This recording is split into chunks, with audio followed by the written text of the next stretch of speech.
en la población uruguaya, puede ser más. El gran problema acá es que quienes pueden tener la enfermedad seguramente no lo saben, no estamos educados en este tipo de análisis preventivos.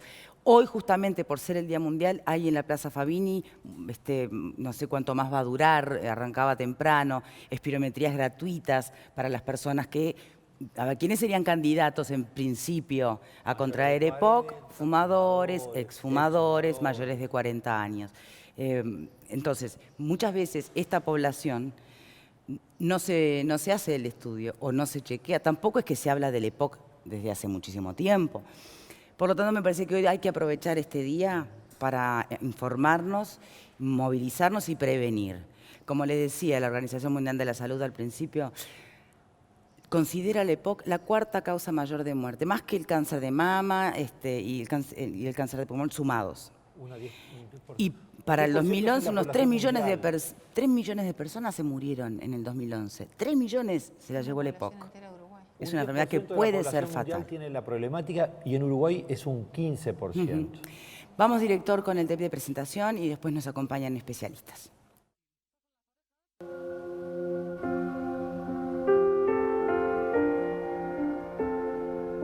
Te limita en cuanto a caminar, a hacer ejercicio, fuerza, a moverte demasiado rápido. Sin los medicamentos y sin un tratamiento adecuado, te cuesta para levantarte, ya te falta la respiración para vestirte. Para hacer una conversación y frases muy largas ya te quedas corto también en el aire. Correr un ómnibus, ni lo pensás, no va. Una vez caminaba hacia una asamblea y no llegué, o sea, me tuve que quedar sentado, fumar un cigarro y después seguí caminando, sí, eran 10 cuadras. Y me la diagnosticaron después que dejé de fumar, como hace 10 años. Y es medio tarde para arrepentirse, o sea, te digo más, hace 10 años que no fumo y todavía tengo sueños, ¿viste?, de que fumo sin deber fumar. O sea, me meto un pitillo, ¿viste?, sin tener que hacerlo, ¿no? Pero yo esto no puedo, bueno, pero uno, ¿no? Y yo sé que pierdo un tercio de la defensa con un cigarro. Y te deja como inhabilitado para siempre, ¿viste? Y vos no te das cuenta. Te vas dando cuenta después cuando no puedes hacer una cosa, salís de la ducha muerto, como que estuvieras hecho una gimnasia, ¿viste? Cuanto más tiempo tenés de remedios y más ejercicio de habilitación que hay respiratorio, es un poquito mejor, ¿viste? Pero eso es, en general, casi todas las cosas que llevan a hacer un esfuerzo, que tú decís ducharse no es hacer un esfuerzo. Estás encerrado, con vapor, subiendo los brazos, moviéndote, eso es un esfuerzo. Parece mentira. Acá tenemos 2 tanques de oxígeno que nos da el Maciel, que los usamos para la gimnasia de recuperación. Que yo tengo un problema con la medicación, no me gusta estar enferma, entonces me olvido de lo... Y el día que él no está diciéndome toma los remedios, no respiro. Y ahí me acuerdo y me los tengo que dar. Porque no es una gracia que te puedes olvidar, pero ese día te empezás a sentir mal y ahí te acordás que no te lo tomaste. Porque no tiene retroceso esta enfermedad, te la pueden parar, como nos está pasando a nosotros, que la pararon, parece. Parece no, estamos tomando la medicación. ¿Ah? Y ni se te ocurra volver a fumar un cigarrillo en tu vida.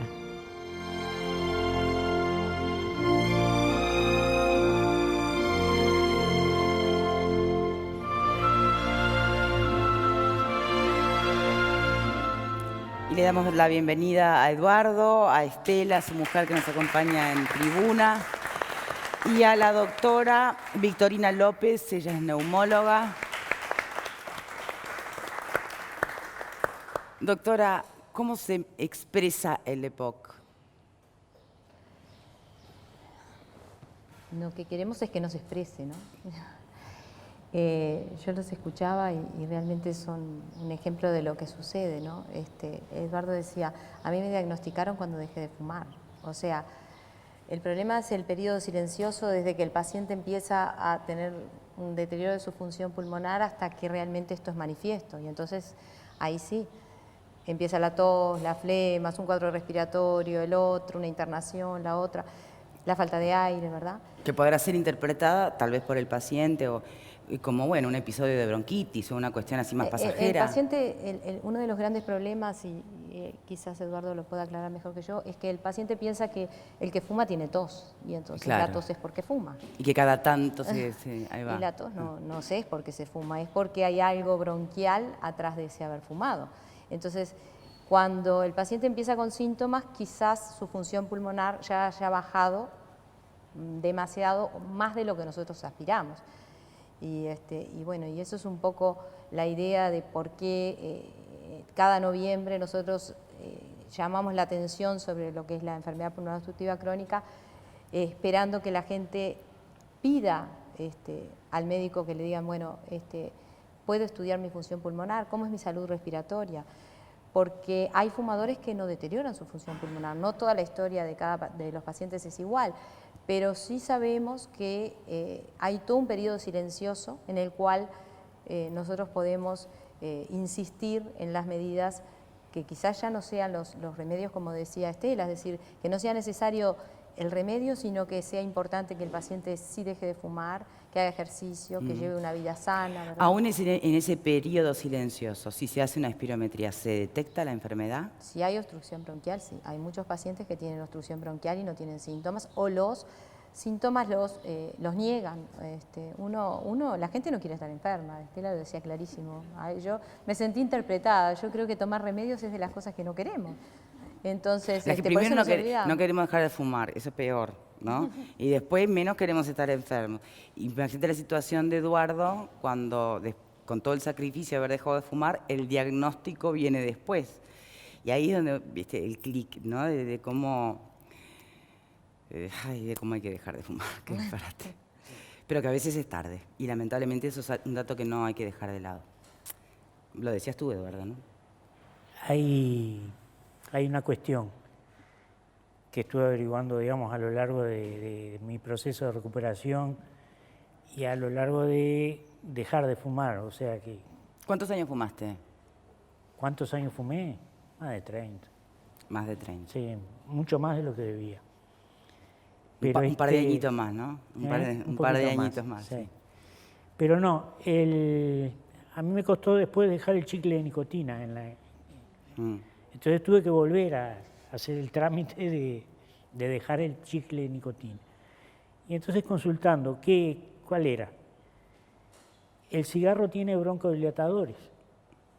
Entonces, mientras vos sentís que perdés fuerza, te fumás un cigarrillo y volvés a estar de vuelta en situación. Ahí en el cuento que hago de que paré de caminar, me fumé un cigarro y agarré fuerza de vuelta, pero porque el cigarro te abre de vuelta los pulmones. Por un rato y después te mata. Claro, pero entonces te ponen el remedio en el cigarro para que vos sigas tirando.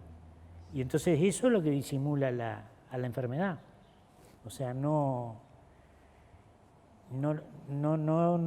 terminás de entender que estás enfermo porque si fumas, andá. Indudablemente, además hay un factor genético, porque no todo el que fuma le pasa lo mismo. Entonces, Claro. la gente dice, mi abuelito fumó hasta los 80 Sí, y no le nunca pasó tuvo nada. ninguna EPOC. Y bueno, pero Ahora, la ¿sí puede haber genética- gente con EPOC que no haya fumado en su vida?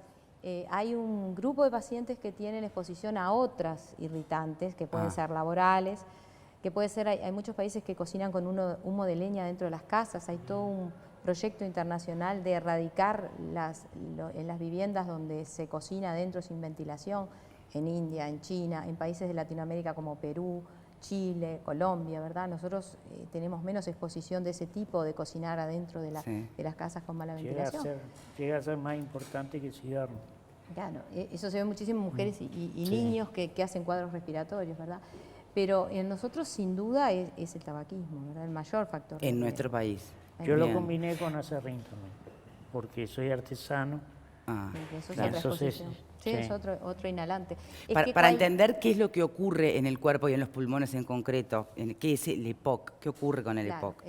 la inhalación del irritante produce una inflamación Sí. a nivel de las vías aéreas esa inflamación que se va cronificando genera por un lado una hipersecreción de moco o de secreciones, por eso el paciente tiene tos y expectoración, achica las vías aéreas porque las glándulas se agrandan y el moco se deposita en las vías aéreas, entonces las vías aéreas son más chicas y al paciente le cuesta más respirar. Y también, por otra parte, destruye la unidad del alvéolo, o sea, la unidad menor del pulmón, pierde sus paredes y se colapsa y se destruye. Entonces, todo el sostén elástico del pulmón también se pierde. Entonces, la respiración se vuelve mucho más difícil, hay más dificultad para expulsar el aire y hay toda una inflamación que se ve en el pulmón y se ve en el resto del organismo con el tabaco, ¿verdad? Y bueno, y entonces el grado de inflamación va de la mano con lo que el paciente le pasa en su pulmón y lo que se genera y lo que lleva a la obstrucción bronquial. Y en definitiva lo que uno hace cuando hace una espirometría es diagnosticar la obstrucción bronquial, que es lo que hace el diagnóstico definitivo de enfermedad pulmonar obstructiva crónica. Bien, ¿hay una medida, hay un parámetro? ¿Cómo se expresa en números? ¿Cómo es? En porcentajes, porque existen tablas internacionales que dependen del sexo, la edad y la talla fundamentalmente. Bien. Entonces, cuando uno va a hacer una espirometría, uno le toma la edad del paciente, lo talla y bueno, y tiene su sexo y entonces tiene un valor normal. De referencia. Que ¿no? el mío es distinto del de Eduardo, ¿verdad? Y bueno, y esa es la referencia contra la cual lo que yo sople, si no es igual a lo que dicen mis tablas, está disminuido en un porcentaje. Si por arriba del 80% de lo que tengo que tener es normal y por abajo hay una obstrucción leve, moderada o muy severa. Bien. Entonces, cuando nosotros los pacientes que deterioran su función pulmonar tienen una caída de esa función por abajo del 50%. Por abajo del 80% no es normal, pero cuando llegan al 50% ahí aparecen los síntomas. Pero entre el 50 y el 80 ya hay alteraciones. Bien, que pero son a ver, si te agarran un 70... Estás leve, pero estás tenés leve, EPOC, bien, leve, pero y tenemos mucho más para hacer. Bien, tenés EPOC, pero ¿qué calidad de vida te puede esperar? Es distinto a que si te agarra con Totalmente, 50. A totalmente, eso voy, con la totalmente. importancia de animarse, ¿no? A hacerse la espirometría. Totalmente. Y además, si bien Eduardo y Estela nos decían que se ven limitados, hay gente mucho más limitada que Eduardo y Estela, porque además Eduardo y Estela realmente han tenido una buena continencia, han hecho las cosas a conciencia, Eduardo se ha informado, Estela también. ¿Cómo se enteraron? ¿Cuándo se enteraron? ¿Al mismo tiempo, además? Sí, dejamos de fumar. El micrófono, por favor, Eva. Dejamos de fumar. Sí. Yo tuve 2 neumonías y él no podía respirar, entonces fuimos a los cursos que Para había hecho dejar de Tabaré, el fumar. primer gobierno. Sí. Y bueno, ahí dejamos de fumar y a los pocos meses no podíamos respirar ninguno de los dos. Y él, el médico de él lo mandó a una neumóloga y tal, se hizo una espirometría que le dio mal y él insistió tanto que me dijo que fuera yo también porque sospechaba que yo respiraba mal. Y cuando fui a la neumóloga me dice, esto no está bien, Estela. Y cuando yo no entendía que me hablaba, ¿viste? 48% de la capacidad pulmonar. El primer que me hice, creo que están todos iguales, después no sé. Cada 2 años estás en uno, ¿viste? Y ahora ni pregunto. Tomo los remedios y hago lo que me dice. Caramba. Si debe haber algo que realmente asuste es no poder respirar, ¿no? Claro. Bien, Eduardo, Sí. En tu caso y en el de tu mujer, contame un día normal. Para medir justamente, bueno, a ver, de qué calidad de vida estamos hablando en una... Y Se tenés podría que decir que ellos son cambiarla. pacientes tipo, digamos, ¿no? Ni muy graves ni muy tenues. Tenés que cambiar tu vida, ¿no? O sea, así como la cambiaste cuando dejaste de fumar porque buscaste otras actividades, otros hábitos, sí, claro. sí. Acá es como al contrario, digamos. Hay un montón de cosas que no puedes hacer. Por ejemplo, Cortar al pastito o todo usar- lo que implique un poco de esfuerzo y de todo ejercicio, lo que nada. implique un poco de esfuerzo, quedás. O sea, en sacar la máquina a cortar pasto ya se te fue todo. O sea, ya precisás auxilio. Entonces, te limitas hasta yo hasta cambié Es como ir en cámara lenta, todo en Sí, cámara lenta. Sí, pero yo no puedo. O sea, yo era muy activo. Entonces, en mi trabajo había como que te agarrás de las puertas, ¿viste? Para dar vuelta. Sí. O sea, todo corriendo. Y sigo siendo así. Entonces, si voy a buscar un destornillador, ya cuando vuelvo, estoy en la ruina. Tenés que acordarte de hacerlo Seguro. tranquilo. Tendría que hacerlo despacio y todo lo más. Entonces, cambié lo que hacía de artesanía, ahora hago la artesanía que hacía ella. Porque no da, o sea, mi cuerpo no me da para trabajar en madera. De aquello ni hablamos, entonces. Sí, De no, aquello. de eso sí. Sí, ahí no pasa nada. Perdón la pregunta, Ahí pero... terminás sin aire, pero no, por favor. Una intromisión de Omar Gutiérrez en esta boca es mía. No, pero a ver. Pero no es menor. También esa actividad demanda esfuerzo. Quédate tranquila, no entendimos todo. Todo lo entendimos. Forma parte del mensaje de la prevención, ¿no? Porque estamos hablando de que hay que hacerse el estudio de los 40 en adelante. O sea, sos joven, tenés mucho por delante, ¿no? Ese es otro de los es donde aspectos. menos pesa. O sea, sí, Se lleva. ciertamente. O sea, ¿Qué pasa?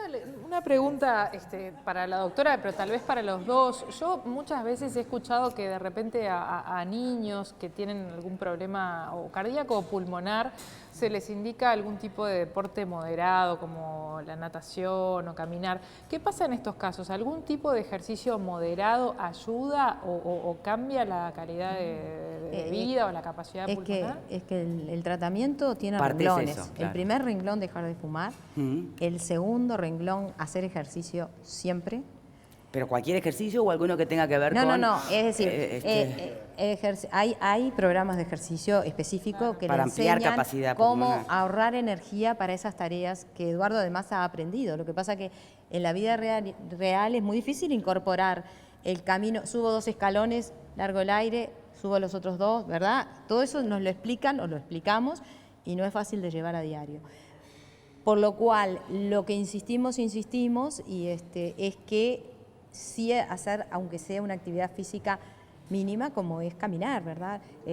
Toda guía de tratamiento del paciente con EPOC dice que el paciente debe tener actividad física por lo menos 4 veces a la semana, por lo menos durante 20, 30 minutos.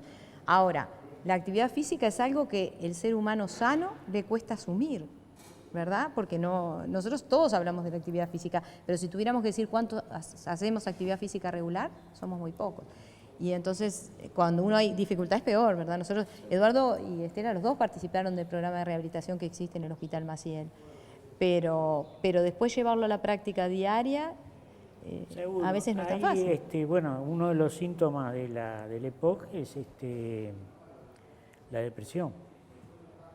La depresión que viene como consecuencia de que No. de todo cómo hay que cambiar la vida. No, O de que... parece que por lo que nos explicó Mónica una vez, no sé si... tú lo ¿Cómo se podés vincula, explicar doctora? mejor, ¿Eh? ¿Cómo se vincula? Claro, porque que trabaja la cabeza. Claro, es decir, el paciente con EPOC tiene una cantidad de enfermedades asociadas, ¿verdad? Y una de ellas es la depresión.